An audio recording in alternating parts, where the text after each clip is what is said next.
As-tu déjà eu l'impression que quelqu'un te regardait ? Tu sais, une espèce de petit malaise au fond de ton esprit comme un doute. Un léger picotement qui t'oblige à regarder derrière toi, juste pour avoir le cœur net. Si tu passes du temps sur Internet, cela t'est très certainement déjà arrivé en effet. Les moteurs de recherche comme Google, Bing et Yahoo gagnent la plupart de leurs revenus en vendant des espaces publicitaires. Mais les annonceurs n'aiment pas payer pour des pubs qui n'atteignent pas exactement les clients qu'ils ciblent. Tu ne t'attendrais pas à trouver une pub de mascara dans un numéro de Men's Health, après tout. Donc, pour résoudre ce problème, les moteurs de recherche aiment suivre leurs utilisateurs. Ainsi, ils savent à quel moment ils doivent sortir de leur cachette avec un filet pour t'attraper. Oups, je veux dire, proposer un lien sponsorisé dans les résultats de recherche. À ma connaissance, Google n'a jamais kidnappé personne pour lui vendre un shampoing de force, mais on peut parfaitement comprendre que certaines personnes n'aiment pas l'idée d'être traquées. C'est pourquoi la plupart des navigateurs disposent maintenant d'un mode incognito pour te permettre de surfer tranquillement sans être surveillé. Voici 7 raisons moins connues pour lesquelles tu devrais envisager de naviguer en mode incognito. Numéro 1. Emprunter un ordinateur. Disons qu'un jour tu fais tes courses, les trucs habituels, pain, œufs, lait, tartare de crevettes, juste des courses normales pour la semaine. Tu prends tout et arrives à la caisse. Mais pour une raison quelconque, ta carte de paiement ne passe pas. Il est clair que quelque chose ne va pas. C'est généralement là que tu vérifies sur l'application de ta banque pour voir ce qui se passe. Mais il se trouve que ton téléphone est mort.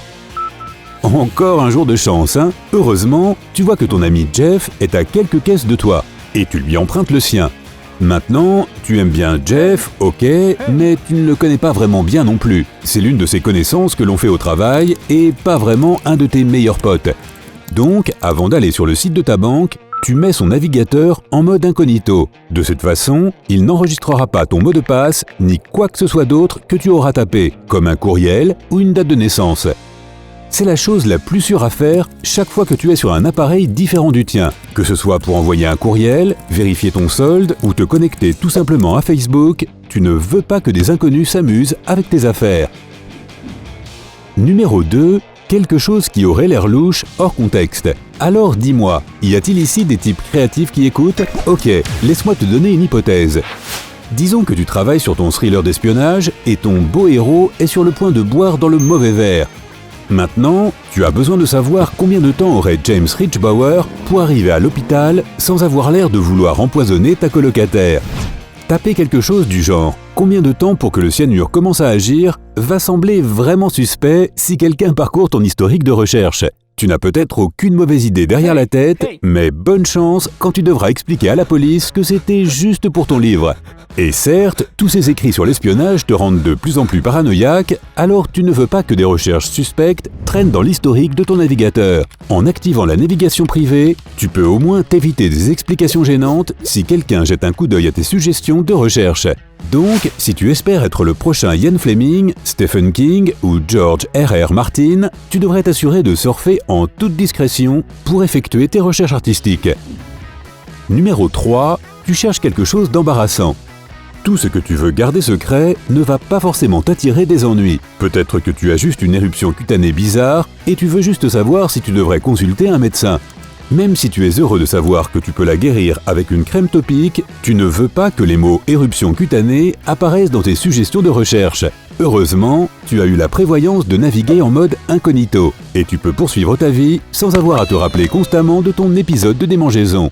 La navigation privée est également utile si tu vas sur Google pour trouver la réponse à une question que tu as honte de ne pas connaître, qui figure sur le billet de 100 $. Quel est le nom de la reine ? Y a-t-il une apostrophe dans « aujourd'hui » ? Comment écris-tu apostrophe ?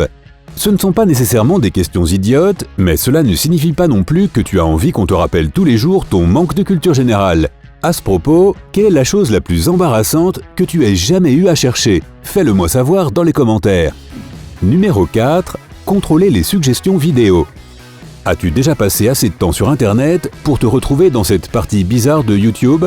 Ça a commencé assez innocemment avec des petits animaux et des vidéos d'ASMR bizarres où quelqu'un se brosse les cheveux tout en chuchotant devant la caméra. Une chose en entraînant une autre, tu en es au point où tu te demandes si tu ne devrais pas appeler la police. Le pire, c'est que des vidéos bizarres continuent d'apparaître dans tes suggestions. Même si cela ne t'est pas encore arrivé, il y a de nombreuses raisons pour lesquelles quelqu'un peut se retrouver à regarder des vidéos qui n'ont rien à voir avec ses centres d'intérêt normaux. Pour éviter que des vidéos bizarres ou simplement indésirables encombrent ton fil d'actualité, tu peux envisager de naviguer incognito. Tu n'auras plus accès aussi facilement à des choses comme tes abonnements YouTube, mais cela empêchera des vidéos gênantes de hanter ta page d'accueil. Numéro 5. Utiliser plusieurs comptes. Il est très courant que les gens aient un compte pour les messages personnels et un autre pour les courriels professionnels. Si tu es un étudiant, tu peux aussi en avoir un lié à ton université, sans parler de toutes les autres raisons pour lesquelles quelqu'un pourrait avoir besoin de plusieurs adresses de courriel. Se connecter et se déconnecter de plusieurs comptes peut être très compliqué, et si tu réponds à tellement de courriels, tu es clairement une personne occupée. Pour gagner du temps, essaie donc d'ouvrir chaque compte dans une fenêtre de navigation privée différente. Au lieu de devoir passer par chaque compte un par un, cette astuce te permet de vérifier et de répondre à tous tes messages en même temps. Numéro 6. Tu veux apparaître comme un nouvel utilisateur. Comme je l'ai mentionné plus tôt, les moteurs de recherche gardent une trace des pages que tu regardes afin de savoir quelle publicité ciblée t'envoyer. Ils essaient également de faire correspondre tes résultats actuels aux pages que tu as déjà consultées dans le passé. Mais disons que tu ne veux pas regarder les mêmes sites que tu vois toujours. Disons que tu veux voir ce que tu trouverais si l'algorithme n'essayait pas de répondre à tes goûts. Voilà donc une autre utilisation où le mode incognito peut s'avérer utile. Tu vois, il n'empêche pas seulement ton navigateur d'enregistrer les connexions et l'historique. Il camoufle aussi ton ordinateur et le cache aux programmes qui veulent suivre tes recherches. Oui, tu sais, cela s'appelle incognito pour une bonne raison. Crois-le ou pas, cette astuce peut t'aider à économiser un peu d'argent sur les hôtels et les billets d'avion. Certains sites de réservation gardent en effet une trace des personnes et des destinations qu'elles regardent. Cela leur permet d'ajuster les prix en conséquence et éventuellement de te facturer plus pour les voyages que tu es quasiment sûr de faire. Bien que la navigation incognito ne soit pas une garantie pour te faire économiser de l'argent, c'est une astuce utile si tu veux t'assurer de trouver la meilleure offre possible. Numéro 7. Acheter des cadeaux. Je ne veux pas parler pour tout le monde, mais la plupart des gens adorent recevoir des cadeaux. Je sais que moi, j'aime ça. En fait, la seule chose meilleure que les cadeaux, ce sont des cadeaux dans une belle boîte colorée et brillante. En gardant cela à l'esprit, tu pourrais décider de surprendre ton conjoint avec une jolie petite boîte qui lui ferait super plaisir. Tu passes des semaines à penser ce qu'il y a de mieux à mettre dans ce paquet et tu te décides finalement pour quelque chose que tu sais qu'il va adorer. Tu passes ta commande et attends avec impatience que le colis arrive.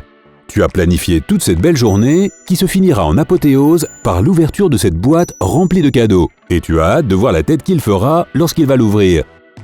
Et là, c'est le drame. Peu de temps avant la livraison, ton ou ta chérie vient et te dit « Hey, j'ai vu que tu cherchais sur Google des vélos tandem ?» La surprise est gâchée et la personne va exactement savoir ce qu'elle va recevoir le jour suivant. L'horreur! Non, j'ai vraiment besoin de trouver un meilleur moyen de faire cela. Bien sûr, la personne appréciera toujours le geste, mais ce n'est pas aussi amusant si elle sait déjà ce qu'elle va recevoir. La bonne nouvelle, c'est que cette stratégie peut être évitée si tu utilises la navigation privée lorsque tu cherches des idées de cadeaux sur Internet. Maintenant, si tu veux bien m'excuser, je vais activer le mode incognito pour aller faire mon shopping et trouver de super jolis cadeaux surprises. Hey, si tu as appris quelque chose de nouveau aujourd'hui, alors donne un j'aime à cette vidéo et partage-la avec un ami. Et voici d'autres vidéos que tu devrais apprécier. Il suffit de cliquer à gauche ou à droite et de rester du côté sympa de la vie.